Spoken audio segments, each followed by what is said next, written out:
I will just go to some kids because I Punta na namin metro ngayon din.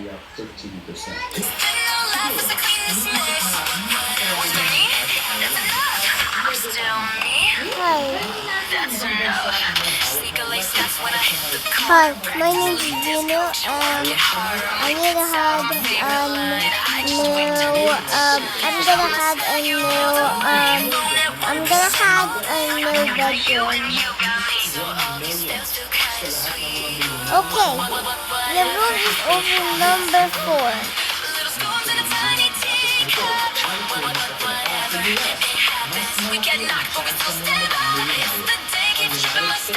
Number 4, here we come.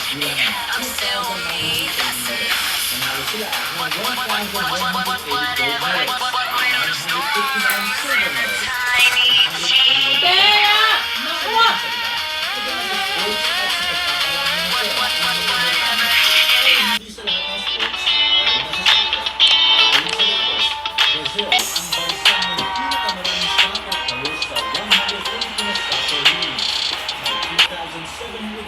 Brazilian soccer players. Kasama dito ang superstar na si Neymar da Silva Santos Jr. Bumalik tayo sa US. Kung nakatira sa bansa na pinakabalangan, Kalamba ng Tiffany. Oo. isipin mo magiging masaya ka ba? Siguro, pero hindi kasi masaya ng mga friends. Ayon sa United Nations World Happiness Report, Finland ang pinakamasayang bansa sa mundo. Where shall we pick Bilang sa from? top 5 sa report. Just gonna get out of this. Dahil ito ang may isa sa pinakamagandang educational system sa mundo. I-require ng Finland ang kanilang mga guro na kumuha ng master's degree ay nanggagaling sa tourism. Ang France din ang may pinakamalaking museum sa buong mundo, ang The Louvre, na matatagpuan sa Paris. Sa sobrang laki ng The Louvre, may exhibition space ito na 73,000 square meters. At kung travel lang din ang pag-uusapan, may ilan pang Ipan eh. records sa topic na iyan. Alam mo ba na ang Saudi Arabia ang may pinakamalaking airport sa mundo? Ang King Fahd International Airport. Ang airport ay may laki na 300 square miles at isang dating US airbase. Pero kung safety ang pinaka-importanting bagay tuwing bumibiyahe ka sa ibang bansa, subukan mong bisitahin ang Iceland. Ayon sa Global Peace Index, Iceland ang pinakaligtas na bansa sa buong mundo. At dahil sa great news na ito may hawak ng titulo na yan. Hindi lang ligtas ang Iceland. Ito din ang pinakapayapa na bansa sa mundo. Which IQ na 106.49. Taiwan ang pangalawa na may average IQ na 106.47. At Singapore ang pangatlo sa IQ na 105.89. May iba ang record ang Singapore sa video mo. Dapat lang din na may mataas silang ranking sa average IQ dahil pinagpapalit nila ang tulog upang mag-aral. Ayon sa mga datos, Singapore ang bansang may pinakamababang sleep hours sa mundo. May fatigue score sila na 7.20, ang pinakamataas sa mundo, at sinusundan sila ng Mexico. Siyempre, hindi na kasupresa na hindi masyadong natutulog ang Mexico dahil sila ang pinaka-overworked na bansa. Ang average annual hours na nagtatrabaho ang mga Mexicans ay 2,148. Hindi sila masyadong natutulog. Sa kabilang dako naman, ilan hindi nahihirapang maghanap ng oras ang mga Dutch upang matulog. Ayon sa datos, ang Netherlands ang bansang may pinakamaraming sleep hours sa mundo. Isabel, Tiffany! Kaya kasi nga nakarela, mga nakasagunda. Sa average na 8 hours and 5.5 May days. water. Sa ngayon, siguro alam mo na ang Russia ang pinakamalaking bansa sa mundo na may total area na 17 million square kilometers. Pero, alam mo ba na sa sobrang laki ng Russia, halos kasing laki ito ng dalawang Canada, ang ikalawang pinakamalaking bansa sa mundo. Ang Vatican City naman ang pinakamaliit na bansa. Pinapaligiran ito ng 2-mile borders sa Italy at may total area na 100 acres lamang. Sa katunayan, sa sobrang liit ng Vatican City, mas maliit ito na 120 times sa isla ng Manhattan sa New York. Ilan pang interesting ng mga records ay ng Denmark na may pinakahindi corrupt na gobyerno sa mundo. Ayon sa Corruption Perception Let's bring our Index, isang snacks so perceived that level ng public we won't sector get hungry corruption from na measure gamit ang Korean. expert assessments Yes. at opinion surveys. No. Ang Denmark din ang pinakamalinis na bansa sa mundo ayon sa worldpopulationreview.com. Ang Pilipinas naman Let's bring my snack.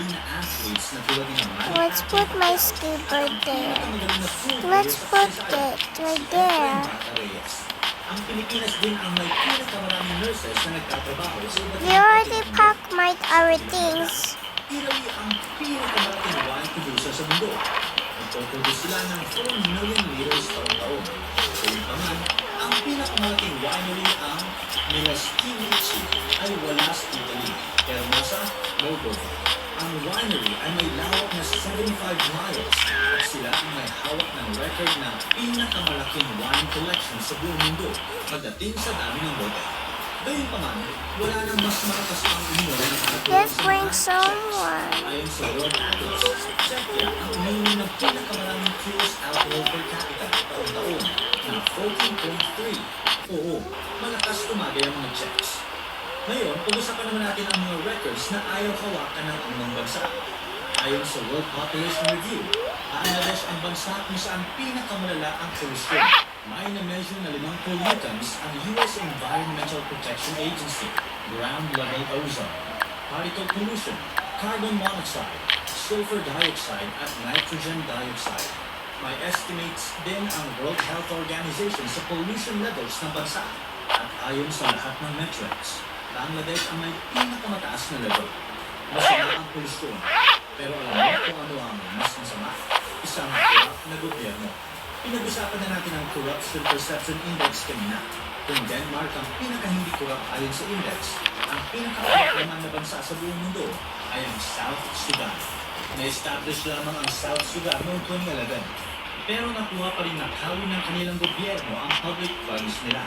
Ang South Sudan ay nagpo-produce ng kalahating milyon na barrels ng langis araw-araw na siyang nagbibigay sa kanila ng $10 billion na revenue. Sa kasamaang palad, $4 billion na ang nawala dito dahil sa corruption.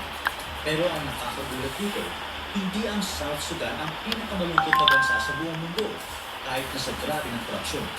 149 countries ang pinasagot ng survey ng World Happiness Report at nalaman sa results na Afghanistan ang may pinakamababang score. Ang Afghanistan ay may napakaraming mineral resources tulad ng gold at oil. Gayunpaman, sa dami ng mga labanan na nangyayari sa bansa, maiintindihan mo You're using phone while charging? ang Afghanistan ang Abang naman pinakamalungkot na ako! bansa kahit Saka na hindi wala pa nang dumating ang mga charger. Taliban upang gawing mas malaging ang constitution ng bansa. Simulan natin ang video sa pinakamayaman na bansa kaya tatapusin din natin ito sa pamamagitan. Ang World Bank ay may 4-tier ranking system para sa mga ekonomiya na may sobrang baba na income para sa mga pinakamahihirap na bansa. Ang ranking ay nakabase sa gross national income. Ang measure ng total income ng bansa na i-divide gamit ang population nito. Mula sa ranking na ito, ang bansa may pinakamababang GFI per capita sa halagang $270 per annum. Kaya, Burundi. Ang civil war na nangyari noong 1993 hanggang 2005 ay ang pinakamalaking rason kung bakit napakahirap ng Burundi. This might be our daughter's potato. This sweetheart tonight. It might be World records ang alam mo. Ikaw ang might be our passport. This part. subscribe sa Google YouTube channel at pindutin ang notification bell.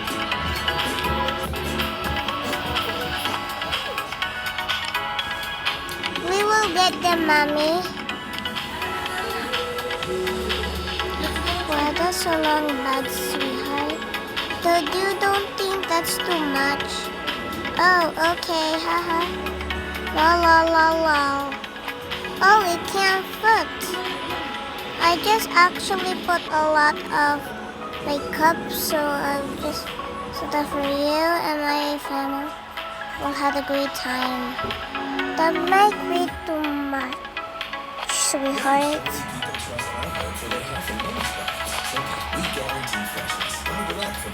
So we must get that.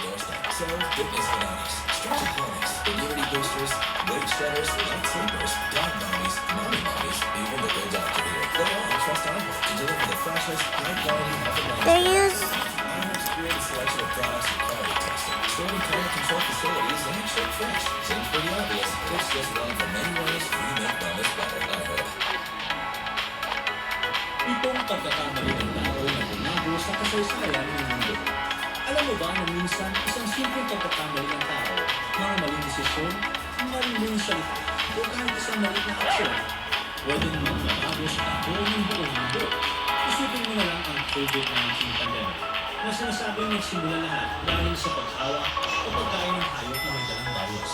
Isang pangyayari na gulot ng Mommy, it's 90%. It's no worries. Marami pang epic fail na nagsimula ng digmaan, pagbagsak ng imperyo o pagpusbong ng bagong panahon.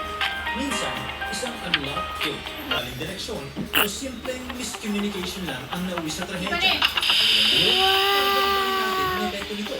Sa listahan ito, balikan natin ang 7 pagkakamali ng tao na literal na nagbago ng kasaysayan. Number 7. Amag na nagligtas ng bilyong buhay. Noong 1928, sa isang ordinaryong laboratorio sa London, niwa ni Alexander Fleming, isang Scottish physician at bacteriologist, ang kanyang mga petri dish sa mesa, habang siya ay nakabakasyon. Pagkalipas ng ilang araw, may tumubong amag sa isa sa mga plato. Napansin ni Fleming na sa paligid ng amag, namatay ang mga bakterya na pinag-aaralan niya. Dito nagsimula ang kwento ng penicillin, ang kauna-unahang antibiotic na naging susi sa paggaling ng milyon-milyong tao sa buong mundo. This will Noon kasi, simpleng infection na pwede kamatay ng kahit sino, mga sundalo, nanay, o bata. We'll remove the smell and this bag. I think this bag looks good for the other family. Sa mesa, baka wala tayong antibiotic ngayon. Isang aksidenteng kala, They had lots of bags for the trip. buhay ang may ligtas at maprotektahan That's sa the mundo. goal. Dapat maaga tayo bukas kasi gagawa tayo ng cheeseburger. June 6, 1944. Me and the pretty crew were having so una ka much na. fun. Una ka muna. Sina, Para katapos mo mag-phone ka pa, sige. we must Oo. charge it. Palobat na ba? Ano, Sige, ano mo muna habang inaano ko yung hair. 18%. Habang inaano ko yung hair mo. Ano pa? Habang inaano ko yung hair mo. Una ka na para... Why? Tsaka habang sina-charge, para magamit mo. So Tiffany will be, what? Pabayaan mo, marami pa sa kanya. Pabayaan mo yan, ano yan. Bakos niyan, hindi siya makagawa ng cheeseburger kasi puyat siya.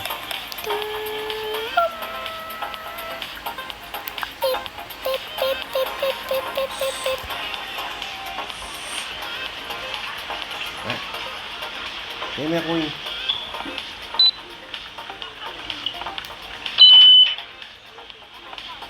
Ano yun?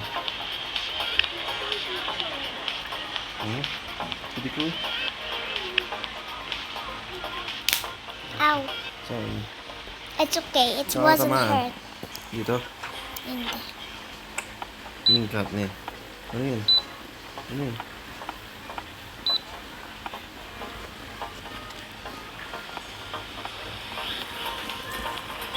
Where are all the kids? I don't know, sweetheart. They're all away.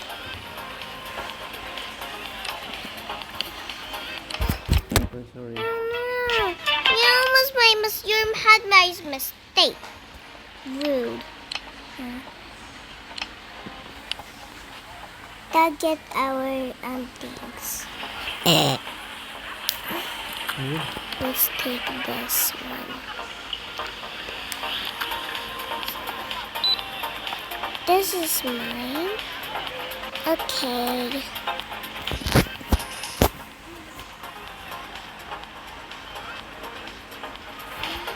Ouch. It's almost a slap. I'll hold the baby. You hold this. Okay. Kaya ka muna lang, tara. What? Charge mo But muna. Tiffany, Pabayaan mo muna. why? I don't like my sister. 70% na lang, Para mabilis ka na mamaya, ikaw na naman.